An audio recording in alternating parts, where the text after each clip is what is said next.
బూడిదయ్యే భూమితో అంతరిక్షం అంతరిస్తుందా? దేవుని పిల్లలారా, చాలా స్పీడ్గా ఈ పాఠం వినాలి, రెడీగా ఉండాలి. కారణం, నాకు ఇంకొక కాన్ఫరెన్స్ ఉంది, త్వరగా చెప్పే ప్రయత్నం చేస్తాను. బూడిదయ్యే భూమితో అంతరిక్షం అంతరిస్తుందా? ఈ పాఠం ఏంటంటే ఇలా పెట్టారు అంటే, ఈరోజు చాలామంది శాస్త్రవేత్తలకు వచ్చిన ఒక ప్రశ్న, లేదా శాస్త్రవేత్తలు ఈ సమాజానికి చెబుతున్న ఒక తప్పుడు సమాచారం. ఏంటి ఆ తప్పుడు సమాచారం అంటే, భూమికి ఎప్పటికైనా ప్రమాదం ఉంది, భూమి ఎప్పటికైనా నాశనం అయిపోతుంది, కనుక మనమందరం ఈ భూగ్రహాన్ని లేదా భూమిని విడిచిపెట్టి భూమికి పక్కనే ఉన్న మరో గ్రహానికి మనం అంతా షిఫ్ట్ అయిపోదాం అంటున్నారు. మీకు అర్థమైందో లేదో, భూమికి ఎప్పటికైనా ప్రమాదం ఉంది, ఈ భూమి ఎప్పటికైనా నాశనం అయిపోతుంది, ఈ భూమి ఎప్పటికైనా ప్రమాదంలో కూరుకుపోతుంది, కనుక మనం అందరం ఏం చేయాలి అంటే ఆల్టర్నేటివ్గా ఇంకొక గ్రహాన్ని మనం వెతుక్కోవాలి. కనుక బుధుడి మీదకి వెళ్ళిపోదామని కొంతమంది, గురుడి మీదకి వెళ్ళిపోదామని కొంతమంది, చంద్రమండలం ఎక్కిపోదామని కొంతమంది. ఈ శాస్త్రవేత్తలు ఈ సమాజాన్ని ఇలా కల్లబొల్లి మాటలు చెప్పి నాశనం చేశారు, పాడు చేశారు. ఇకపోతే వీళ్ళు చెబుతున్న వాదనకి నమ్మించుకోవడానికి కొన్ని గ్రహాల మీదకి వెళ్ళిపోవటం, అక్కడ ఫోటోలు తీసుకురావడం, మేము సుమారు రాబోయే 100 సంవత్సరాల్లో కాలనీలు కట్టేస్తామన్నాడు. దీన్ని ఎక్కువగా ప్రచారం చేసింది, దీనిని ఎక్కువగా నమ్మించింది చనిపోయిన శాస్త్రవేత్త అండి. చనిపోయిన వ్యక్తి, అతని పేరు కాళ్ళు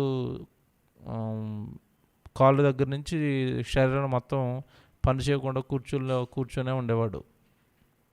ఏమండి, ఆ శాస్త్రవేత్త ఎక్కువగా దీన్ని ప్రతిపాదించాడు, వాడే ఎక్కువగా చెప్పేవాడు. ఏం చెప్పాడు అంటే, ఇదిగో రాబోయే ప్రమాదాన్ని నుండి మనం బయటపడాలి అంటే మనం ఇక్కడి నుంచి అర్జెంటుగా వెళ్ళిపోవాలి మరో గ్రహానికి అన్నాడు. అని చెప్పి అతనే చచ్చిపోయాడు. ఎప్పటికీ కాలనీ లేదు, ఏమీ లేదండి. ఎందుకంటే భూమి మీద ఉన్న వాతావరణం మిగతా ఏ గ్రహం మీద లేదు. ఎక్కడున్నట్టుగా చక్కగా గాలి, ఎక్కడున్నట్టుగా నీరు, ఎక్కడున్నట్టుగా పంట పండే భూమి, ఇవేవి కూడా మిగతా గ్రహాల మీద లేవు. దానికి కారణం ఏంటంటే, దేవుడు ఈ భూగ్రహాన్ని మానవులకు అనుకూలంగా ఆయన చేసి పెట్టాడు. దీన్ని మిగతా గ్రహాలన్నీ చౌడు నేల, మిగతా గ్రహాలన్నీ రాళ్ళు రప్పలు, అక్కడ మనకున్నంత మంచి వాతావరణం లేదు, మనకున్నట్టుగా గాలి లేదు. మీరు చంద్రమండలం మీదకి వెళ్ళేటప్పుడు చూడండి, వాళ్ళు స్పేస్ సూట్ అని వేసుకుని వెళ్తారు. ఎందుకంటే మన శరీరంతో అక్కడికి వెళ్తే మన శరీరం విడిపోతుంది భాగాల కింద. ఆ సూట్ ఉండాలి, ఆ తర్వాత నడ్డు వెనకాల ఆక్సిజన్ సిలిండర్ ఉండాలి. ఏమీ లేవు అక్కడ. ఏమీ లేని లోకాల్లో మానవులను తీసుకెళ్తానండి మాయ చేసి ఈ శాస్త్రవేత్తలంతా కోట్ల రూపాయలండి దండేశారు. మన విజయవాడకు చెందిన ఒక అతను కూడా ఫ్లాట్ కొనుక్కున్నాడు. అలాగే హాలీవుడ్ యాక్టర్ ఒక అతను ఫ్లాట్ కొనుక్కున్నాడు. వీళ్ళు దీనికి చెప్పిన ప్రధాన కారణాలు ఏం చెప్పారంటే, ఈ భూమి ఎప్పటికైనా నాశనం అయిపోతుంది అని చెప్పడానికి వీళ్ళు చెప్పిన కారణాలు అంటే ప్రధానమైనవి 4. ఏంటి మొదటి కారణం అంటే, ఇదిగోనండి, ఈరోజు ప్రతి దేశం కూడా వారి రక్షణ కోసం అణ్వాయుధాలను తయారు చేసుకుంది. ఉదాహరణకి పాకిస్తాను ఇండియా మీదకి రావాలంటే, ఇండియా పాకిస్తాన్ మీదకి వెళ్ళాలంటే వాళ్ళ దగ్గర అణుబాంబులు ఉన్నాయి, వీళ్ళ దగ్గర అణుబాంబులు ఉన్నాయి. ఎందుకు అణుబాంబులు చేసుకున్నారంటే, వాటిని చూసైనా అవతల శత్రుదేశం ఆగుతుందేమని ఎవరికి వాళ్ళు అణుబాంబులు తయారు చేసుకుని పెట్టేసుకున్నారు. ఇప్పుడు శాస్త్రవేత్తలు చెబుతున్నది ఏంటంటే, పొరపాటున 3వ ప్రపంచ యుద్ధం కానీ వస్తే ఈ బాంబులన్నీ ఒకరి మీద ఒకరు వేసుకుంటారు, కనుక భూమి ఏం మిగలదు, ఇంకా నాశనం అయిపోద్ది, కనుక మనం వేరే గ్రహం మీదకి వెళ్ళిపోదాం, భూమి రకంగా నాశనం అయ్యే అవకాశం ఉంది అని ఒకటి చెప్పారు. ఇక రెండోది ఏం చెప్పారు అంటే, గ్రహాల నుండే వెలువడే వ్యర్థాలు, గ్రహశకలాలు అంటారు. ఎప్పటికైనా గ్రహశకలాలు అనేవి వచ్చి భూమిని ఢీక్కొంటాయి, ఆస్ట్రాయిడ్స్. అవి ఢీక్కోవటం వల్ల భూమి అంతా కూడా నాశనం అయిపోద్ది, భూగోళం కుప్పకూలిపోద్ది, ఇది ఎప్పటికీ సేఫ్ కాదు అని రెండో చెప్పారు. మూడోది ఏం చెప్పారంటే, ఈరోజు మనిషి కనిపెట్టిన ఈ వాహనాల వలన కార్బన్ డైఆక్సైడ్ అనేది నానాటికి పెరిగిపోతుంది. ఈ విష వాయువులు అనేవి ఫ్యాక్టరీల నుండి వెలువడుతున్నాయి, పొల్యూషను. దీనివలన ఓజోన్ పొర, O3 అని ఉంది కదా, అంటే సూర్యకిరణాలు డైరెక్ట్గా మన మీద పడిపోకుండా దేవుడు మధ్యలో ఒక పొర వేసాడు, దానినే ఓజోన్ పొర అంటారు. ఎప్పటికైనా ఆ ఓజోన్ పొర అనేది పూర్తిగా కనుమరుగయ్యే అవకాశం ఉంది. ఎందుకంటే ఇప్పటికే రంధ్రాలు పడిపోయింది ఓజోన్ పొరకి, అది ఎప్పటికైనా పోతుంది. దానివల్ల సూర్యకిరణాలు డైరెక్ట్గా మనుషుల మీద పడిపోతాయి, ఇది సేఫ్ కాదు. ఆ తర్వాత ఈ ఓజోన్ పొర ఎప్పుడైతే డ్యామేజ్ అయిందో, సూర్యకిరణాలు డైరెక్ట్గా పడిపోవడం వలన జరిగే ఇంకో ప్రమాదం ఉంది. ఏంటి ఆ ప్రమాదం అంటే, మంచు కొండలన్నీ కూడా కరిగిపోతాయి ఈ వేడికి. మంచు కొండలు కరిగిపోవడం వల్ల వచ్చే ప్రమాదం ఏంటంటే ఆ మంచు కొండలు కరిగిపోవడం వలన ఆ మంచు నీరుగా మారి సముద్రాల్లో కలిసిపోతుంది. సముద్రాలన్నీ కూడా ముందుకు వచ్చేస్తాయి. ఇప్పుడు ఉన్నట్టుగా చివరికి ఎక్కడో ఉన్నాయి కదా, అవన్నీ వాటి సరిహద్దులు దాటుకుని ముందుకు వచ్చి భూగోళం అంతా నీటిలో మునిగిపోతుంది. ఇలాగా ఎప్పటికైనా భూమి నాశనం అయ్యే అవకాశం ఉంది కనుక భూమి మనకి ఎప్పటికీ సేఫ్ కాదు. కనుక మనం అర్జెంటుగా ఈ భూగోళాన్ని విడిచిపెట్టి వెళ్ళిపోవాలి అని ఏవేవో కథలు చెప్పారండి వీళ్ళంతా. ఈరోజు మనం జాగ్రత్తగా ఆలోచించాల్సింది ఏంటంటే, బూడిదయ్యే భూమితో అంతరిక్షం అంతరిస్తుంది అంటే అర్థం ఏంటంటే, ఒరే భూమే నాశనం అయినప్పుడు ఎక్కడో అంతరిక్షంలో ఉన్న గ్రహాలు ఉంటాయని నువ్వు కలలు కానీ కళ్ళబుల్లి కథలు చెప్పావు కదా. అసలు ఈ కథలకి విశ్వాన్ని కలిగించిన సృష్టికర్త రాయించిన మాన్యువల్, విశ్వానికి మాన్యువల్ ఒకటి ఉంది భూమి మీద. బైబిల్ అనగానే ఏమనుకున్నారండి, అసలు సమాజానికి తెలీదు. బైబిల్ అనగానే విశ్వానికి మాన్యువల్. ఇది మీ ఇంట్లో ఫ్రిడ్జ్ కొనుక్కున్నారనుకోండి, ఫ్రిడ్జ్తో పాటు ఒక బుక్ వస్తుంది చూడండి, మాన్యువల్ అంటారు దాన్ని. అది ఎలా చేయబడింది, ఎప్పటి వరకు పనిచేస్తుంది, ఎలా నాశనం అయిపోద్ది, ఎంత కరెంట్ ఇస్తే పనిచేస్తుంది, ఇదంతా చెప్తుంది కదా బుక్కు. దాన్ని ఎలా వాడాలో చెప్తుంది కదా. అలా ఈ విశ్వానికి కూడా ఒక మాన్యువల్ ఉంది, మాన్యువల్ బుక్ ఉంది. అదే మన చేతుల్లో ఉన్న ఈ బైబిల్ అండి. ఏమనుకుంటున్నారు, మనిషికి ఈ విశ్వానికి మాన్యువల్ అండి ఇది బైబిలు. ఈ మాన్యువల్లో దేవుడు ఏం చెప్పాడు అంటే, ఈ విశ్వ వినాశనపు నాశనం అనేది ఎలా జరుగుతుందో చెప్పేశాడు. ఇకపోతే భూమికి ఏదైనా డ్యామేజ్ జరిగితే ఇంకా అసలు విశ్వమే ఉండదు అని దేవుడు చెప్పాడు. ఇప్పుడు అవన్నీ మనం బైబిల్లో నుండి చూస్తాం. శాస్త్రవేత్తలు తుల్లిపడే మాటలండి బైబిల్లో మాటలు, వాళ్ళు వినరు. కానీ ఇవన్నీ నిజానికి బైబిల్లో ఉన్న మహాజ్ఞానం వాళ్ళకి అర్థమైతే బైబిల్ పాదాల దగ్గర శాస్త్రవేత్తలు అందరూ ఈరోజు ఉండేవారండి. ఎందుకంటే వాళ్ళు కొన్ని కోట్ల రూపాయలు తగలేసిన తెలియని సంగతులు ఈజీగా చెప్పేశాడు సృష్టికర్త బైబిల్లో. దీన్ని అంతటిని తవ్వి సమాజానికి చెప్పి శాస్త్రవేత్తలు గొప్పవాళ్ళుగా విర్రవీగుతున్న కాలంలో ఎవడరా శాస్త్రవేత్త గొప్పోడు, వాడికంటే గొప్ప పుస్తకం బైబిల్ ఒకటి ఉంది భూమి మీద అని నిజానికి ఎలుగెత్తి గొంతెత్తి చాటింది ఒకే నాయనండి, జయశైల్ గారు.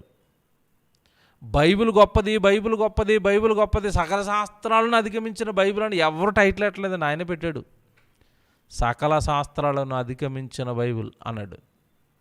ఈ విషయాలన్నీ ఆయన నేర్పినవేనండి, ఈ విషయాలన్నీ ఆయన తీసినవే. దేవుని పిల్లలారా, ఈ అంతరిక్షం అంతరించిపోతుంది, భూమికి ఏదైనా డ్యామేజ్ జరిగితే భూమితో పాటు అంతరిక్షం కూడా కూలిపోతుంది అని దేవుడు రాయించిన ఎన్నో సంగతులు ఆయన త్రవ్వి, ఆయన మహాజ్ఞానం పరిశోధనలో ఆయన 25 సంవత్సరాల బైబిల్ పరిశోధన కాలంలో ఆయన ఈ సమాజానికి అందించిన పాఠాలండి ఇవన్నీ ఈరోజు మనం వింటున్నవి. దేవుని పిల్లలారా, ఒకసారి దేవుడు బైబిల్లోకి వెళ్ళి ఏమంటున్నాడో, విశ్వం లేదా ఈ విశ్వంలో ఉన్న ప్రతిదీ కూడా దేవుడు ఎలా కట్టాడో చక్కగా పూసగుచ్చినట్టుగా రాశాడు. ఒకదానికొకటి సంబంధం ఉంది. నువ్వేదో భూమి ఏదో డ్యామేజ్ అయితే నువ్వు ఇంకో చోటకి ఎక్కిపోతానంటే కుదరదు నాయన. ఒకదానికొకటి అమర్చబడి కనెక్షన్స్తో ఈ విశ్వం అంతా నడుస్తుంది అని దేవుడు చెప్పాడు బైబిల్లో. ఆదికాండము 1వ అధ్యాయము 1 నుంచి 31 వరకు మీరు చదవాలి. ఈ సృష్టి ఎలా కలిగిందో మీకు తెలియాలి అంటే ఆదికాండము 1వ అధ్యాయము 1 నుంచి 31 వరకు మీరు చదివితే ఈ విశ్వం అనేది ఎలా చేయబడిందో దేవుడు రాయించాడండి. ఇక్కడ విశ్వం యొక్క సంగతులు, విశ్వం యొక్క రహస్యాలు, విశ్వంలో ఉన్న జ్ఞానం, విశ్వం యొక్క ఏమంటారు దాన్ని స్ట్రక్చర్, ఒకదానికొకటి ఎలా అమర్చబడ్డాయో దేవుడు రాయించేశాడు. మీరు ప్రారంభంలో చదువుకుంటారు, ఆది యందు దేవుడు భూమి ఆకాశంలో సృజించాను, ఆ తర్వాత అది ఎలా ఉందని రాశాడు, భూమి నిరాకారముగాను శూన్యముగాను ఉండెను అని ఉంటుంది. అంటే ప్రారంభంలో భూమికి ఏమి లేదు అంటే ఒక ఆకారం లేదు, నిరాకారం, శూన్యం, ఏమీ లేవు. అంటే ప్రారంభంలో దేవుడు రా మెటీరియల్ని తీసుకున్నాడు. ఆ రా మెటీరియల్ని తన తర్వాత తన జ్ఞానంతో, తన శక్తితో, తన బలంతో ఈ విశ్వంగా దేవుడు మలిచాడు. ఇకపోతే తీసుకున్న రా మెటీరియల్ అంతా కూడా ముందు దేవుడు ఎక్కడ పెట్టాడంటే నీళ్ళలో నానబెట్టి ఉంచాడు. అదే మనం చదువుకుంటే తర్వాత మాట మీరు చదివితే ఈ సృష్టి అంతా కూడా ఎక్కడుందంటే అనేసరికి నీళ్ళలో నానబడి ఉంది. 3వ వచనం మీరు చదివితే కరెక్ట్గా ఉంటుంది. ఆదికాండము 1వ అధ్యాయము ఒక్కసారి మీరు ఆ మాట చూడండి ఎలా ఉందో.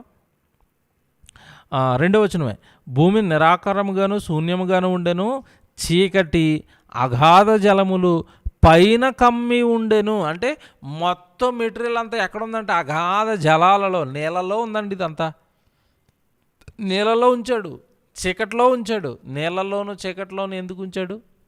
ఇక్కడ పెద్ద సీక్రెట్ ఉందండి. ఇక్కడ ఏ పదార్థమైనా పాడైపోకుండా ఉండాలి అంటే ఎక్కడ ఉండాలి చెప్పండి? ఫ్రిడ్జ్లో ఉండాలి. ఫ్రిడ్జ్లో ఎలా ఉంటుంది చెప్పండి? చల్లగా ఉంటుంది. ఇకపోతే మీకు తెలుసో లేదో ఇక్కడ ఇంకో సీక్రెట్, మనం అంతా ఫ్రిడ్జ్ డోర్ ఆన్ చేస్తామండి. డోర్ ఆన్ చేసినప్పుడు ఎలా ఉంటుంది చెప్పండి? వెలుగ్గా ఉంటుంది. అందరూ అనుకుంటారు ఎప్పుడు ఇలా లైట్ వెలుగుతుంది అనుకుంటారు. పొరపాటు. మీరు అలా డోర్ వేయగానే లోపల లైట్ ఆరిపోద్ది. ఎందుకు? ఏ వస్తువు అయినా పాడైపోకుండా ఉండాలంటే అక్కడ ఏముండాలి? రెండు ఉండాలి. ఏంటి? ఒకటి చీకటి, రెండు కూలింగ్. ఇప్పుడు దేవుడు సృజించాలనుకున్న ఈ సృష్టిని అంతా కూడా ఎక్కడ పెట్టాడంట? అగాధ జలములు, ఆ తర్వాత చీకటి కమ్మి ఉన్నాయి. ఎందుకంటే రాబోయే ఏమండి ఈ విశ్వం, సూర్యుడు, చంద్రుడు, మొక్కలు, చెట్లు, చేపలు, కుక్కలు, నక్కలు, మెటీరియల్ అండి. అదంతా రా మెటీరియల్ దాచేడు కుదురులు. అలాగా ఒక్కొక్క దాన్ని చేసుకుంటూ వచ్చాడు. ఉదాహరణ ఇల్లు కట్టేటప్పుడు చూడండి, ఇల్లు కట్టేటప్పుడు ఏం చేస్తారు? ఇంటికి సరిపడా మెటీరియల్ అంతా మీరు తెప్పిస్తారు. ముందుగా సిమెంట్ బస్తాలు వస్తాయి, ఓ పక్కన ఉంటాయి. ఇసుక వస్తుంది, ఓ పక్కన ఉంటుంది. ఐరన్ వస్తుంది, ఓ పక్కన ఉంటుంది. పిక్ వస్తుంది, ఓ పక్కన ఉంటుంది. ఏమండి ఇటుకలు వస్తాయి, ఓ పక్కన ఉంటాయి. పని వాళ్ళు కట్టడానికి సామాన్లు వస్తాయి, అవన్నీ ఒక పక్కన ఉంటాయి. ఇదంతా మెటీరియల్. ముందు మెటీరియల్ కావాలి, ఆ తర్వాత నెమ్మదిగా భూమిలోంచి తవ్వి భీములు వేసి, ఐరన్ వేసి, ఇసుకేసి, పిక్కేసి నెమ్మదిగా తయారవుతుంది. అలా దేవుడు ఈ విశ్వాన్ని కలిగించాడు. ఈ విశ్వాన్ని కలిగించడానికి దేవుడు ఇలా వాడాడు. ఇలా కట్టబడిన ఈ విశ్వంలో ఏది ఎలా పనిచేస్తుందో, ఏది ఎప్పుడు పనిచేస్తుందో, ఏది ఎందుకు పనిచేస్తుందో ఇదంతా కూడా దేవుడికే తెలుసండి. ఇప్పుడు ఈ భూమి మీద ఉన్న మానవుడు దేని నాశనాన్ని గురించి మీరు అడగాలి అన్నా, దేని గురించి మనిషికి తెలియాలి అన్నా, అతను ఖచ్చితంగా ముందు వినాల్సింది ఏది అంటే ఈ బైబిలే. ఎందుకంటే విశ్వం గురించి నీకు ఏ సమాచారం కావాలి అన్నా విశ్వ సమాచారం అంతా కూడా ముందుగా చెప్పాను కదా, మాన్యువల్ బుక్ అని, ఈ బుక్లోకి రావాలండి. దేవుని పిల్లలారా, ఇలా విశ్వాన్ని కలిగించిన తీరు మీరు చూస్తే ఆశ్చర్యపోతారు. కింద జలాలు మీది జలాలు వేరైపోవాలి అన్నాడు. కొన్ని జలాలు పైకి వెళ్ళిపోయాయి, కొన్ని జలాలకు కిందకు వచ్చేసాయి. మధ్యలో ఏర్పడిన విశాలానికి ఆకాశం అని పేరు పెట్టాడు. కింద ఉన్న జలాలు ఒకచోట కూర్చబడి ఆరిన నేల కనపడాలి అన్నాడు. అలా ఆరిన నేలకు భూమి అని పేరు పెట్టాడు. ఆ భూమి మీద మిగిలిపోయిన జలాలకి సముద్రాలని పేరు పెట్టాడు. ఆ సముద్రంలో చేపలు వచ్చాయి. ఈ ఆరిన నేలకి భూమి అని పేరు పెట్టి ఈ భూమి మీద మళ్ళీ మొక్కలు వేసాడు, జంతువులను పెట్టాడు. ఎందుకు? ఈ ఆరిన నేల మీద తన పిల్లలు ఉంటారు. ఏంటంటే మీరు ఆదికాండం చదవండి, 1వ అధ్యాయం. ఇంత గొప్పగా దేవుడు విశ్వాన్ని కట్టేశాడు. ఈ విశ్వంలో ఉన్న ప్రతిదీ కూడా ఒకదానికొకటి కనెక్షన్ అయి ఉన్నాయి. అయితే మీరు బాగా ఈ విశ్వం గురించి ఆలోచించినప్పుడు అండి, ఎక్కువగా దేవుడు మాట్లాడింది దేని గురించి మాట్లాడాడంటే ఈ భూగోళం గురించి మాత్రమే మాట్లాడతాడు. చంద్రుడి గురించి పెద్దగా మాట్లాడ్డాడు. ఏమన్నాడు? చంద్రుడి గురించి చిన్నగా చెప్పాడు అంతే. ఏమని? పగటి నీలుటకు పెద్ద జ్యోతిని, రాత్రి నీలుటకు చిన్న జ్యోతి. 2 లైట్లు పెట్టాడు. ఈ 2 లైట్లు కూడా దేనికి వెలిగివ్వాలని ఉంటుంది అక్కడ? 14 వచనం, 15 వచనం, 16 వచనం చదివితే భూమికి వెలిగించుటకు పెద్ద జ్యోతిని, చిన్న జ్యోతి. అంటే ఈ ఫోకస్ మొత్తం, దేవుడు ఫోకస్ మొత్తం దేని మీద ఉందంటే భూమండలం మీద ఫోకస్ చేశాడు. ఎందుకు భూమండలం మీద ఫోకస్ చేశాడు దేవుడు అంటే, భూమి మీద తను అనుకున్న తన పిల్లలు రాబోతున్నారు. తన గర్భం నుండి తన కనాలనుకున్న పిల్లలంతా కూడా భూమి మీదకి రాబోతున్నారు. కనుకే భూమిని టార్గెట్గా చేసి భూమండలాన్ని సర్వ సౌందర్యాలతో దేవుడు కట్టేసాడండి. సముద్రాలు ఇక్కడే ఉంటాయి, చేపలు ఇక్కడే ఉంటాయి, జంతువులు ఇక్కడే ఉంటాయి, చెట్లు ఇక్కడే ఉంటాయి, ఆక్సిజన్ ఇక్కడే ఉంటుంది, అన్నీ భూమి మీదే ఉంటాయి. ఎందుకు? తాను అనుకున్న తన పిల్లల్ని ఈ అనంత విశ్వంలో ఎక్కడ పెట్టబోతున్నాడంటే భూమి మీద పెట్టబోతున్నాడు. గనక భూమి మీద మాత్రమే సకల సౌకర్యాలతో దేవుడు సిద్ధం చేశాడు. అందుకే మీరు చంద్రమండలం మీదకి వెళ్తే ఏం ఉండదు, చూడనేలా. ఎప్పటికండి మనిషికి ఇదంతా అర్థమయ్యేది? పోనీ తిరిగి వచ్చినప్పుడైనా ఏట్రా చందమామ అలాగుంది, భూమి ఎలాగుంది, ఎవరు దీని వెనకాల ఉన్నది? చందమామ ఏమో అలా చూడనేలా, అక్కడ ఏమీ లేదు. భూమి ఏమో సకల సౌకర్యాలతో, నీళ్ళు ఉన్నాయి, చెట్లు ఉన్నాయి, మొక్కలు ఉన్నాయి, ఆహారం ఉంది, తిండి ఉంది, ఏది పడుతుంది ఉంది భూమి మీద. అక్కడ ఏమీ ఎందుకు లేవు? ఇక్కడే ఆక్సిజన్ ఉంది, ఇక్కడే నైట్రోజన్ ఉంది, ఇక్కడే హైడ్రోజన్ ఉంది, ఇక్కడే కార్బన్ డైఆక్సైడ్ ఉంది.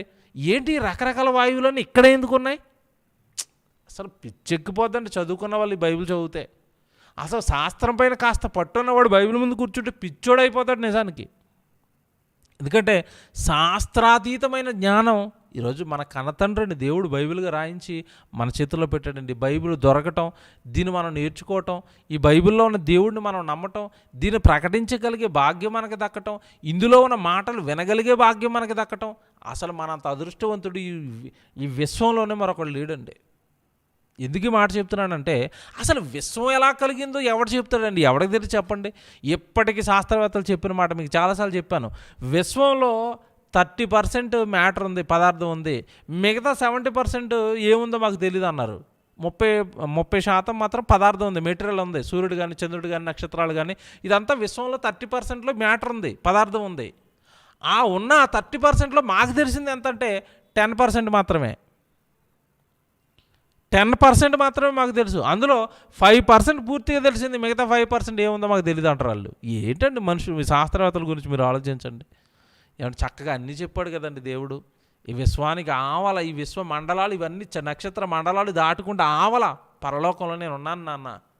ఈ విశ్వమండలాన్ని నేను నా ఆకర్షణతో భూమండలాన్ని మీకోసం చేసి, మీ కొరకు మీ కన్నతండ్రిగా పరలోకంలో కూర్చొని ఈ విశ్వానంతా రన్ చేస్తున్నాను నేనేనని ఎవడు దేవుడు చెబితే ఆయన నమ్మేవాడు ఏడండి? ఆయన చెప్పిన జ్ఞానం నేర్చుకునేవాడు ఏడండి? ఆయన ప్రకటించేవాడు ఏడండి? ఆయన చెప్పే మాట నమ్మేవాడు ఏడండి? పోనీ ఆయన బైబిల్లో చెప్పింది కాక విశ్వంలో ఏదైనా కొత్తగా ఉంటుందంటే ఏముండదు. మళ్ళీ ఇక ట్విస్ట్ ఏంటంటే, దేవుడు బైబిల్లో ఇది రాశాడండి, దేవుడు బైబిల్లో ఇది రాసిన దానికి విశ్వంలోని ఇది సరిపోవట్లేదండి అని ఎవరైనా ఒక మాట చెప్పండి. పగటి నీలుటకు పెద్ద జ్యోతిని, రాత్రి నీలుటకు చిన్న జ్యోతిని అన్నాడు దేవుడు. కాదండి, ఇంకో లైట్ ఉందని చెప్పానండి విశ్వంలో? ఉండదు. పోనీ ఇదేమైనా నిన్నగాక మొన్న శాస్త్రవేత్తలు పుట్టిన తర్వాత రాసిన పుస్తకం అంటే, క్రీస్తుకు పూర్వం 1500 సంవత్సరాల క్రితం రాశాడు మోషే గారు ఆ మాటలు, ఆదికాండాన్ని. అప్పటికే అక్కడిది శాస్త్రం అనే పదమే లేదు అప్పటికి. చూసారండి, బైబిల్ ఏం గొప్పదండి. బైబిల్ ఎంత గొప్పదండి. సముద్రాలు చెప్పాడు, సముద్రంలో చేపలు చెప్పాడు, మొక్కలు చెప్పాడు, విత్తనాలు చెప్పాడు, పక్షుల గురించి చెప్పాడు, ఆ చివరిదానైనా వచ్చిన మనిషి గురించి చెప్పాడు. ఆ మనిషిని ఈ భూమి మీద ఏదైనా తోటలో పెట్టానన్నాడు. ఆ ఏదైనా తోట ఇప్పుడున్న టర్కీ దేశంలో ఉంది. అన్నిటికీ ఆధారాలండి, అన్నిటికీ ఆధారాలు. ఆ టర్కీ దేశం ఆసియా ఖండంలో ఉంది. భౌగోళిక ఆధారాలు, చారిత్రక ఆధారాలు, అన్నిటితో ఆధారాలతో ఈరోజు మనిషి ముందు పుస్తకాన్ని పెట్టి నమ్మండ్రా అంటే నమ్మని వాడిగా మనిషి మిగిలాడు. దేవుని పిల్లలారా, వెళ్ళిపోతామండి. దేవుడు చెబుతారు మాటలు. ఇప్పుడు మీరు త్వరగా కొన్ని మాటలు చూపిస్తాను. యోబు గ్రంథం 37వ అధ్యాయము 12వ వచనం చూడండి. యోబు గ్రంథం 37వ అధ్యాయము 12వ వచనం చూడండి.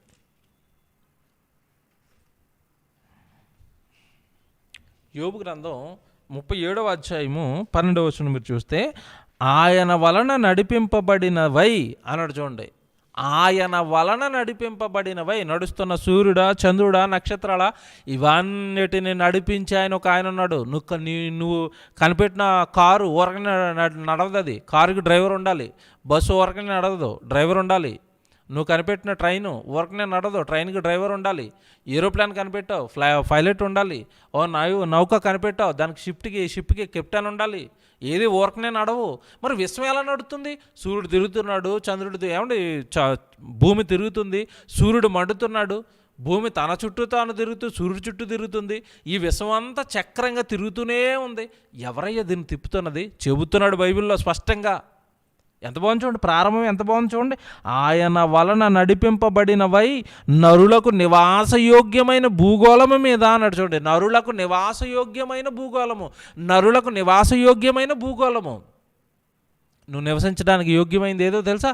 భూగోళం. చంద్రమండలం మీద ఏముండదు, బుధుడి మీద ఏముండదు, గురుడి మీద ఏముండదు, శుక్రుడి మీద ఏముండదు, శని ఏముండదు, ఫ్లూటో ఏముండవు, దేని మీద ఏముండదు. కారణం ఏంటంటే, కలిగించిన నేను చెప్తున్నాను. ఏమన్నా తెలుసా? భూమి మాత్రమే నివాసయోగ్యం. చాలండి. బైబిల్ పాదాల దగ్గర ప్రతి ఒక్కడు పడి బ్రతకడానికి వాడి జీవితకాలం. మీరు ఎక్కడికి పోతారో పండరా, ఏ గ్రహం మీదకి పోతారో పండి, ఎక్కడ మీ నివాసానికి యోగ్యంగా ఉండదు. భూమి మాత్రమే ఉంటుంది. కారణం ఏంటంటే, భూమిని చేసిన సృష్టికర్త మాట్లాడుతున్నాడు మీతో. నేను చేశాను అది మీకు అనువుగా. ఇంక పొండి, మీరు ఎక్కడ తిరుగుతారో తిరగండి, తిరిగి నా పాదాల దగ్గరికి రండి. మళ్ళీ నేను చెప్పిందే రైటు. భూమి తప్ప మరో దిక్కులేదు మీకు అన్నాడు. వీళ్ళేమో భూమి పాడైపోద్దంట, ఇంకో గ్రహం మీద కాపురం పెడతారంట. శుద్ధ అబద్ధం అండి ఇది. వంచ గనక భూమికి గనక నాశనం జరిగిందా, అసలు ఈ టోటల్ ఈ విశ్వమే నిలబడదు. మీరు బాగా వినాలి నేను చెప్పేది. భూమికి ఏదైనా డ్యామేజ్ జరిగిందా, భూమిని గనక దేవుడు తీసేయాలనుకున్నాడా, ఈ అంతరిక్షం విశ్వం అనేది కంప్లీట్గా కూలిపోతుంది. తెలియదు చాలామందికి ఇది. ఎందుకో తెలుసా? ఎందుకు అంటే ఈ భూమి అనేది టోటల్గా ఈ విశ్వానికి కేంద్రస్థానం లేదా ముఖ్యపట్నం. మీకు అర్థం కాదని చెప్తున్నాను. ముఖ్యపట్నం అనుకోండి. ఇప్పుడు మన భారతదేశం ఉందండి. మన భారతదేశానికి ముఖ్యపట్నం ఏది? రాజధాని ఏది? ఢిల్లీ. మనల్ని పరిపాలించే వాళ్ళందరూ కూడా, ఎంపీలు అందరూ కూడా ఎక్కడ ఉంటారు? ఇప్పుడు ఢిల్లీలో ఉంటారు. ఆ ఢిల్లీకి ఏదైనా జరిగిందనుకోండి, దేశం అంతా కూడా అల్లాడిపోతుంది. అలాగే మన తెలంగాణకి కేంద్రం, తెలంగాణకి రాజధాని హైదరాబాదు. మన ఎమ్మెల్యేలు అందరూ ఇక్కడే ఉంటారు. ఆ ఎమ్మెల్యేలకి ఏదైనా జరిగిందనుకోండి, రాష్ట్రం అంతా ఉలిక్కిపడుతుంది. దేవుని పిల్లలారా, ఇదంతా మీరు మనసులో పెట్టుకుని టోటల్ ఈ విశ్వానికి రాజధాని ఏదంటే భూమి కేంద్రం. ఇదే లేకపోతే ఇంకా అవి ఎక్కడ ఉంటుంది చెప్పండి? దేవుని పిల్లలుగా మీరు అంతా ఆలోచించండి. ముందుకెళ్ళేసరికి కొన్ని వాక్యాలు ఇస్తాను. కీర్తనల గ్రంథం 115వ కీర్తన 16వ వచనం. కీర్తనల గ్రంథం 115వ కీర్తన 16వ వచనం. కీర్తనల గ్రంథం 115వ కీర్తన 16వ వచనం. ఆకాశములు యెహోవా వశము, భూమిని ఆయన నరులకు ఇచ్చి ఉన్నాడు. చూసారా? నరులకు ఇచ్చింది ఏదంట? భూమిని ఆయన నరులకు ఇచ్చి ఉన్నాడు. భూమిని ఇచ్చాడు నరులకు. నరులరా, మీరు కాపురం ఉండాల్సింది ఎక్కడ అన్నప్పుడు భూమి మీద, భూమి మీద, భూమి మీద. భూమిని ఇచ్చాడు మీకు. అది భూమిని ఇచ్చాడు. మీరు భూమి మీద కాపురం ఉండండి. చంద్రుడి మీదకి వెళ్ళిపోతాను, ఏమంటే ఫ్లూటో మీదకి వెళ్ళిపోతాను, ఎక్కడికి వెళ్ళినా కూడా మీరు ఉండలేరు, బ్రతకలేరు. ఎందుకంటే దేవుడు నరులకు ఇచ్చింది భూగోళము అనేసాడు. ఏమండి?